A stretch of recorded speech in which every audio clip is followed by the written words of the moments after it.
Gotta go fast. Sonic X had everything, and some may even say too much. With its bizarre B-plots and massive cast of characters, Sonic X is an anime that animes so hard. It's like if the Sonic games and DBZ had a baby, complete with power scanners and going Super Saiyan. Prior to the world of streaming, the series ran for 11 years, including reruns, making it the longest-running Sonic cartoon series. What kept fans tuning in? Probably that this 70-some-odd episode show was running completely off the rails. I'm Kris Carr, and on this nostalgia trip, I want to talk to you about how Sonic X was pure chaos. I'm saying it was pure chaos. Bro wants to call it pure madness, but he's a fake geek boy and didn't watch this show, so he doesn't know about chaos control. What a joke, Brett. Before we talk about this version of the Blue Blur, I want to give a shout out to all of our donors on Patreon. Thanks to these heroes, I get to keep this bizarro job where I watch cartoons for 26 hours straight. If you want to keep me living this baby town frolic version of Clockwork Orange of watching tunes forever, then hit up our Patreon page and see if a donation tier works for you. We'll thank you with shout-out, swag, and behind-the-scenes looks. If donations aren't your thing, but consumerism sure is, then click that affiliate link to TeePublic and buy yourself a sweet shirt. On to Sonic! Before I launch into how bananas this show was, I want to give you a quick rundown of what Sonic X was all about. And obviously, you guys, I'm spoiling a ton of things as I race all over the show. Sonic X came out in 2003, but if you're still thinking of binging it and don't want me ruining it then, just don't watch this video. This anime has everything. Interplanetary travel, mystical items, animals and shoes. Let's begin. Sonic the Hedgehog, his BFF Tails, his wannabe girlfriend Amy Rose, Cream the Rabbit, and a chow named Cheese are transported from their planet to Earth. There they meet human boy Christopher Thorndyke. I assume all better names were taken. Our animals weren't the only ones to come to our homeworld though. The evil Dr. Eggman also is here, thanks to messing with some gems known as the Chaos Emeralds. Team Sonic will have to square off against Eggman to obtain the crystals and return home, all while adjusting to their new lives as these sort of celebrity superhero figures. Season 2 basically just smashes in everything from the games Sonic Adventure and Sonic Adventure 2, and Season 3 sees the Fuzzy Friends reunite with their Earth bud Chris, who is now visiting their world. They go to outer space with a plant Pokemon-looking gal named Cosmo and take on the evil army of Metarex. The third season is far and away my favorite, but that's because I love me some space set battles. Now, I'd be a bad friend if I told you guys that the dub version is a-okay to watch. That's what we used for this video. And I know, y'all are gonna be screaming at me because I didn't watch all of the sub. I wanna be honest and transparent with you guys. And I watched some of the sub, enough to see some big old difference, and I'm well aware of how 4Kids dubbing butchered anime. What they did with Sonic X is not nearly as egregious as, say, Yu-Gi-Oh! Or One Piece. Sure, I can understand making Rouge the Bat's cleavage a little less pronounced. And I guess I can understand removing alcohol and tobacco products and making the dialogue slightly more kid-friendly, although I don't agree with doing that. But removing Japanese signs, the blood from fights, character info cards, and completely changing the fate of some characters totally changes things. So, I say this as someone who does voiceover in ADR. If you're gonna tune in, watch the sub. As of this recording, you can check it out on Hulu. I think a lot of the voice artists in the dub are incredibly talented, especially Mike Pollock's work as Dr. Eggman. But I definitely think you deserve getting the full story. That's my 2 cents. That said, both the English and the sub will deliver on being bonkers. So, what's so weird about this series? Like I said, we're kicking off with the basic plot of what if Sonic lived in our world? And that human component definitely is something that has been met with mixed reviews. Our pilot episode plays out like a Fast and the Furious Sonic the Hedgehog crossover. Their highway patrol in this world is somehow douchier than the real deal and drive Formula 1 race cars. The leader of this elite squad, known as the S-Team, cue eye roll, challenges Sonic to a race and punches that Nas to take him down. Sonic is the fastest thing alive and obviously cooks this fool, but ends up being launched into a nearby pool. Sonic, as we know from other properties, isn't great with water. Luckily, Chris fishes him out. While the window character Chris Thorndyke was accepted more with Japanese audiences, English audiences did not give him a warm reception.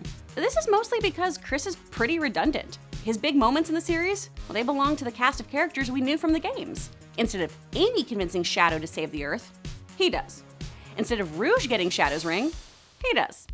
Plus, his only tether to the gang is wanting to be Sonic's friend, which motivates all of his actions. And sometimes, that friendship motivates him to be an extremely selfish kid who wants his buddies to stay with him, no matter what it costs them.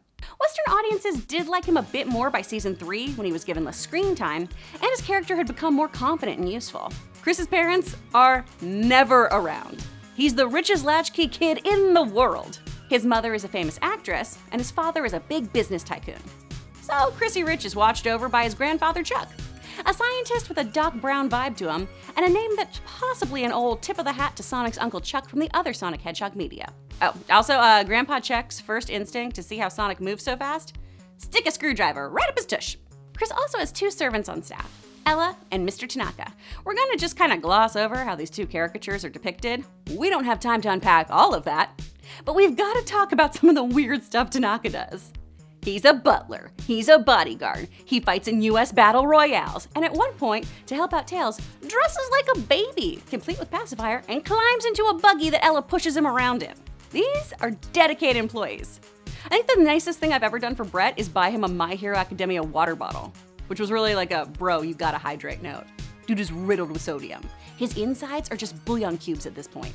Naturally, if some sort of unknown alien life form was suddenly tearing it up on Earth, the government would take notice.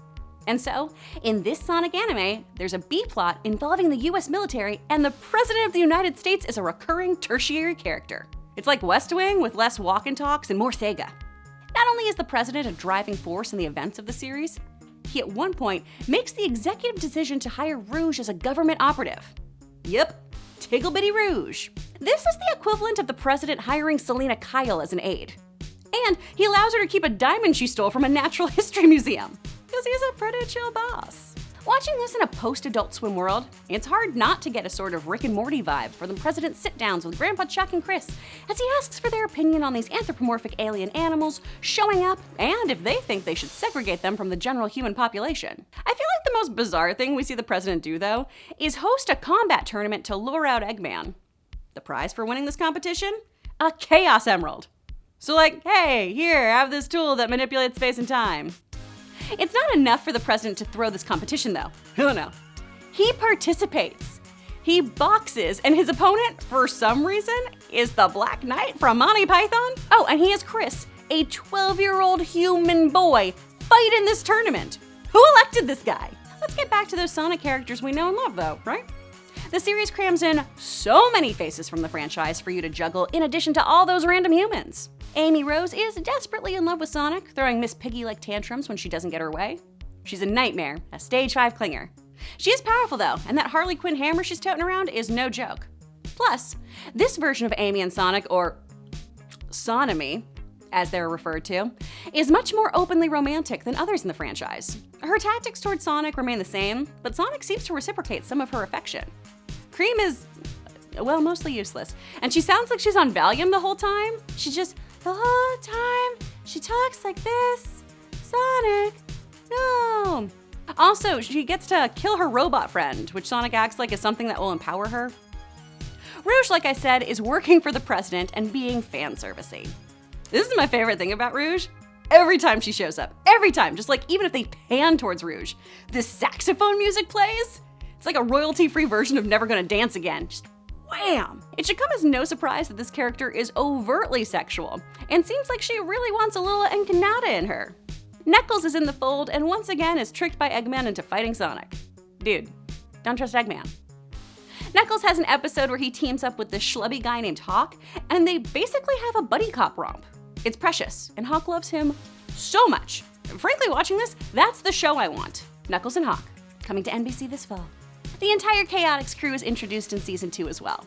If you're less familiar with these guys, they first appeared in Sonic Heroes and are a trio of detectives for hire consisting of Espio the Chameleon, Vector the Crocodile, and Charmy the Bee.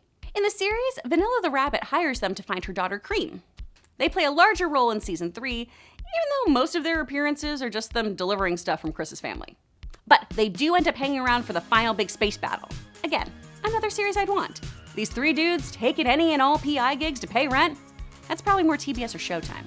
If you're like me, when you think Sonic, your mind wanders to Tails. And like I mentioned, Miles is a major player in the series. Frankly, Tails is the most competent character, and in my opinion, the real hero of the show. He's an expert mechanic. He disables a bomb on a whim, and he sacrifices his lady love to save the universe in Season 3. He's always fixing things. He carries a screwdriver. He has 2 tails. He sacrifices the women he loves. He's basically the 10th Doctor. We could talk sidekicks all day, but Sonic is always synonymous with Robotnik, or Eggman. This is actually the first Sonic cartoon to air in North America that referred to him as Dr. Eggman rather than Dr. Robotnik. And let me just say, this iteration does not disappoint, y'all. Frankly, a lot of the exposition falls onto Eggman. Despite his ever-zany schemes of controlling the world and I guess turning animals into robots, he explains pretty much every issue the gang faces. Chaos Control? Eggman. Shadow, the other hedgehog Sonic is mistaken for? That's Eggman. But where Eggman really shines is that he isn't that kind of villain like what we see in, say, Sonic Underground, that would rather watch the world be destroyed than not rule it. This Eggman knows full and well that if there's no world, there's probably no him. At the very least, he wants to be in charge, not ruled over. He even is responsible for helping Sonic and friends defeat the Metarex and sends Kris back to Earth in the penultimate episode. This is an Eggman to model other Eggmen on. By far the oddest thing I uncovered while researching this video, the voice director of the series was Andrew Rannells. You may know him as that guy from Book of Mormon, or Elijah from Girls, or freaking Matthew from Big Mouth. Rannells was an ADR director for 4Kids back in the early 2000s, before leaving to pursue his Broadway dreams, and provided several of the voices in the show. In fact, he voiced the most characters in the series out of any other voice actor in the cast. Hey, you know what happened when I stopped dubbing anime, Dave? I sure as shit didn't end up on Broadway. I got here and was like, this feels fine. Let's stop trying. This series tried to be everything. It covered the games, it broke the fourth wall, it had a political drama subplot, a tournament of champions, robots, aliens, adorable animals. It reminded you that the power of friendship and believing in yourself was the greatest superpower, and that hey, if you love anyone, they'll leave you, or you'll probably have to abandon them or kill them. It's every anime disguised as a Sonic property. For something all about chaos control, it was all over the place. Do I recommend binging this all in one sitting? Absolutely not. I feel like I dropped acid. And do yourself a favor, skip around. There's a lot of filler in this bad boy. We recommend using Redditor Pristine Jack's Essential Episodes list, or, if you speak French, which of course I don't, I'm a hillbilly, look up the Sonic X Kai version of the series here on YouTube. But what do you guys remember from this bonkers series? What did I miss that you think is super important? Let me know in the comments. Thanks again to everyone on Patreon, TeePublic, and to all y'all who ended up here accidentally looking for Ben Schwartz content. For more videos from me, click to the left. Thanks for watching. See you, Space Cowboy.